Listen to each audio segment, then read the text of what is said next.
Bonsoir Jean-Louis Badinot. Bonsoir Thierry. Vous y croyez encore ? J'y crois toujours. Rien n'est jamais fini. À la victoire d'un républicain aux législatives sur une des 6 circonscriptions du Gard ? Bien sûr que j'y crois. Autrement, on arrête tout, on plie bagage et on rentre à la maison. Sur la circonscription qui vous concerne, la 3e circonscription, est-ce que vous pensez vraiment que Blandine Arnault je vois a très une bien, capacité ? Je vois Blandine au second tour, oui. Je la soutiens de toutes mes forces et je la vois bien au second tour. Elle est très dynamique, elle a des idées neuves, elle se bouge, bravo, elle fait un travail remarquable qu'aucun de nous anciens n'aurions fait. On ne savait pas faire tout ça. Eh oui. Et puis elle n'a pas quand même un candidat face à elle extraordinaire, hein. Elle peut lui rentrer dedans, hein. Je l'ai déjà fait, elle peut le faire. Hein. Le député Anthony Seigné, c'est à lui que vous pensez. Voilà. Effectivement. Anthony Seigné. Alors au-delà, on sait que vous avez eu un petit grief avec lui sur peut-être sa présence sporadique sur les angles, mais au-delà de ça, qu'est-ce que vous gardez de ce mandat des 5 ans d'Anthony Seigné ? Rien, puisque je ne l'ai pratiquement jamais vu, sauf ces derniers jours où je l'ai vu 2-3 fois aux angles. Mais pourquoi ? Parce que les élections arrivent, donc il commence à remontrer le bout de son nez. Il est intervenu quand même sur des sujets autour de l'énergie. Ah mais il a que ça. L'énergie, c'est son dada, il a que ça.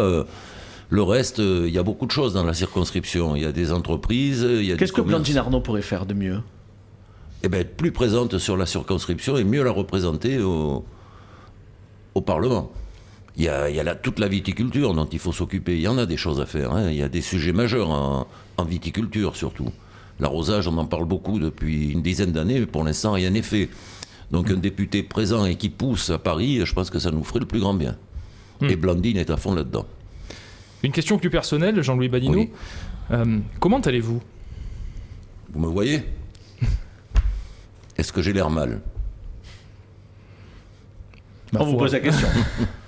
Oui, allez, je sais, pour que tout le monde me le dise, aux angles on me le dit aussi, je suis fatigué, très fatigué. Élu depuis 83 aux angles, comme conseiller municipal, maire depuis 2008. Et puis j'ai tout pris, tout assumé, pratiquement tout seul. Ça a été une grosse erreur de ma part, mais ça a payé. Les résultats ont été là. Et là, je commence à vraiment perdre un peu de passion et être très fatigué. C'est un peu le mandat de trop, peut-être ? Oh, je dirais pas ça. Ça peut pas être un mandat de trop, parce que je suis toujours au boulot. Tous les matins, j'arrive à la mairie. Vous avez la niaque encore, quand même ? J'y vais toujours. Je me bats toujours avec les services de l'État. Vous inquiétez pas, ça, c'est mon dada. On connaît votre tempérament. Voilà. Ouais. Est-ce que vous avez pensé à un moment donné à raccrocher ? Et dire, peut-être que je vais passer la même plus tôt que prévu ? Oui, bien sûr. Vous vous posez encore la question ? Je me pose encore la question, parce que il faut vraiment que je me remette au niveau santé. Vous pourriez peut-être faire une pause d'1 année en mettant votre premier adjoint ? Ça se fait pas, ça. Ou on s'en va définitivement, mais on vient plus, on arrête tout, ou on reste totalement. La décision, vous allez la prendre quand ? Cet été, peut-être ? C'est peut-être un peu tôt. D'ici là, avec toute la chimie que je prends, les régimes que je fais, je vais me retrouver en pleine forme en septembre. Quelques petits voyages avec ma femme et mes enfants et tout ira bien. Oui, mais on imagine quand même que vous avez commencé à préparer la succession au cas où. Mais même, bien sûr, mais même si tout allait bien, la succession, il faut la préparer à l'avance. Oui, parce que quoi qu'il arrive, c'est votre dernier mandat, c'est ce que vous avez annoncé. Ça c'est évident, hein, je l'avais annoncé lors des dernières élections. C'est évident, j'en ferai pas de plus. Un de vos élus ? Un de vos adjoints ? Quelqu'un qui aujourd'hui... Il y en a plusieurs qui sont dans le coup et qui peuvent faire l'affaire, bien entendu. Mais vous ne savez pas qui encore ? Vous n'avez pas décidé encore ? Ou du moins, je ne vous le dirai pas. D'accord. Vous réservez, bien évidemment, je ne veux pas me semer le bazar dans mon équipe. Bien sûr, c'est normal. Oui, vous leur réservez la primeur et c'est bien normal. Pour venir aux angles... Et à son secteur, de lourds travaux s'annoncent avec l'extension de la ligne du tramway à Avignon et la création de la ligne de bus à haute fréquence qui va passer par la 2x2 voies qui traverse votre commune. Et ces travaux seront peut-être faits en même temps. C'est ce qui commence à poindre. Votre homologue à Villeneuve-les-Avignon, Pascal Bory, s'inquiète de cette simultanéité. Est-ce que vous aussi, vous vous en inquiétez ? On s'en inquiète tous les deux et tous les maires du canton de Villeneuve s'en inquiètent. On a obtenu que les travaux ne se feraient pas simultanément. Ah oui. Il y aura d'abord les travaux du tram ou du BHNS, je ne sais plus dans quel ordre, mais ils ne se feront pas en même temps. Et vous avez oublié les travaux des allées de Loul à Avignon. Oui, effectivement. Et ceux-là, ils ne vont pas être tristes. Hein. Oui, ce sera à peu près en même temps que le tram. Et ça sera bien pire que les travaux du tram et du BHNS.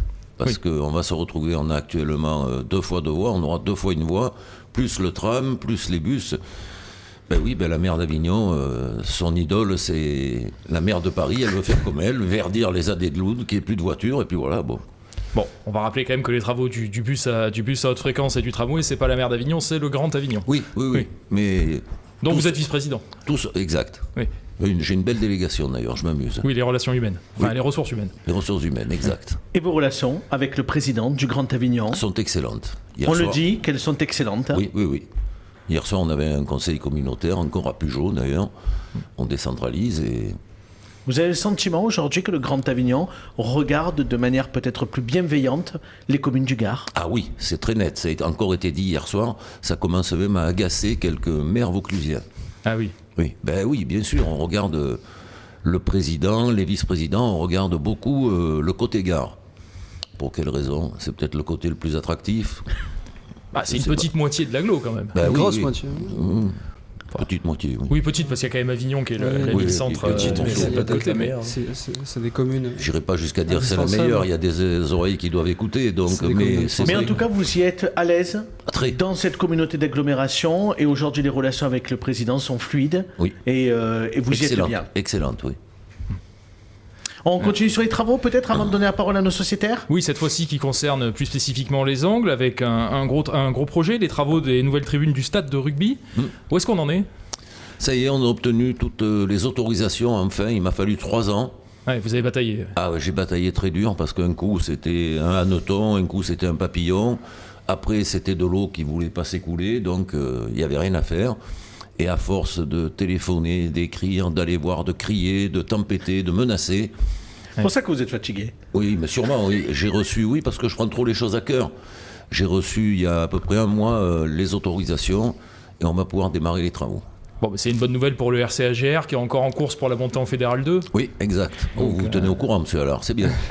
Pourtant, c'était Marie qui était là pour le dernier match. C'était pas oui, vous. Mais Marie m'a aidé à élaborer les questions. D'accord. Elle suit bien les affaires rugbystiques des angles. Oui, ils ont encore un match de barrage à faire. Et on dit peut-être un mot sur le parc également? Oui, il y a aussi un autre projet sur lequel vous avez pas mal ferraillé, le parc que vous voulez faire. Je ferraille encore. Oui. Voilà, c'est à côté de l'EHPAD Paul Gache, si je dis pas de bêtises. C'est ça, derrière l'EHPAD Paul Gache. Est-ce que ces questions d'inondabilité qui posaient question ont été purgées? Un grand terrain de 3 hectares à peu près, qui est tout plat, qui est tout vert, c'est de l'herbe. Et je ne vous cache pas que toutes les semaines, j'ai des promoteurs ou des constructeurs qui viennent me voir en me disant, c'est en plein centre-ville, à côté du nouveau quartier Céréalis, on le veut ce terrain, on va faire des logements, je pourrais faire fortune à la commune. Et vu que c'est pas possible de construire, pour des raisons qui me semblent très, très bizarres, d'inondation par ruissellement, vous savez, c'est des gens qui sont dans leur bureau, avec des cartes, des photos, et qui disent, ah tiens, là, allez, les angles, l'eau, elle vient d'où? Elle vient de là, elle va aller là. Et quand vous leur dites, venez sur le terrain avec moi, voir ce qui se passe, ils ne viennent jamais. C'est nos bons administratifs. Mais vous allez arriver à le faire, ce parc? Oui, ça y est, je suis pas loin d'avoir les autorisations. J'ai plus que quelques problèmes de loi sur l'eau. Et un tout dernier mot, peut-être, sur une ancienne mairie? Oui, l'ancienne mairie des Angles dans le vieux village, il me semble que vous avez un projet, parce que les Angles, c'est aussi le vieux village, on a tendance à l'oublier, mais... Et un très beau vieux village. Et oui. Que beaucoup nous envient. On m'en a encore parlé ce matin quand je faisais mes courses. On me dit, alors quand c'est qu'on y va, monsieur le maire? Je dis, je pense qu'avant la fin de l'année, on va démarrer. Et j'aimerais faire de ce bâtiment ancien, qui est joli, bon, il faut le rafraîchir, et surtout l'intérieur, tout reprendre, en faire un lieu de culture, bibliothèque, conférence, avec peut-être un petit bistrot au milieu, alors où on servirait du thé et du café, pas du Côte-du-Rhône. C'est pour ça que j'irai peut-être pas, mais bon... C'est bien le thé aussi. Ah oui, bien sûr. Allez, on va donner la parole tout de suite à Nicolas, qui a une question pour vous, monsieur le maire. Monsieur Banino, j'aimerais connaître votre engagement en matière de développement durable au niveau de votre commune. Je ne suis pas un fanatique du développement durable. Tout le monde le sait autour des Angles. Ça nous met trop d'obstacles. Je dis toujours, je préfère l'humain à la bestiole ou à l'herbe. Est-ce que c'est pas un peu restrictif comme vision? Si, mais je le fais exprès. Et si on sort de cette bataille un peu idéologique qui nous intéresse pas vraiment, et si on s'intéresse à l'action quotidienne, ce qu'on fait nous dans nos territoires, c'est-à-dire du quotidien, des trucs pratiques. Mais bien sûr. Voilà, c'est ça que j'aimerais savoir. Je suis pour. Un exemple de ce que vous pouvez faire en la matière. On est en train de démarrer une action sur le civisme, la citoyenneté. Notre première action concerne justement l'environnement. Et on va mettre à disposition de tous les Anglois et des Angloises pour 15 € des... Ah, j'ai perdu le nom, les trucs où on met saloperies. Voilà, des composteurs. Excusez-moi. Je vous en C'est prie. une bonne traduction. Oui, c'est ça, des composteurs. Si, Où on met des déchets valorisables, on va dire. Voilà. Ouais. On a aussi une grande campagne d'affichage actuellement. J'espère que vous la verrez un jour si vous la cherchez sur notre site. C'est le trottoir n'est pas un crottoir avec un chien en train de faire ses besoins. En fait, on fait beaucoup de choses. On fait le tri depuis 1999 dans le canton de Villeneuve-les-Avignon. Et sur la rénovation énergétique des bâtiments, vous agissez ou pas?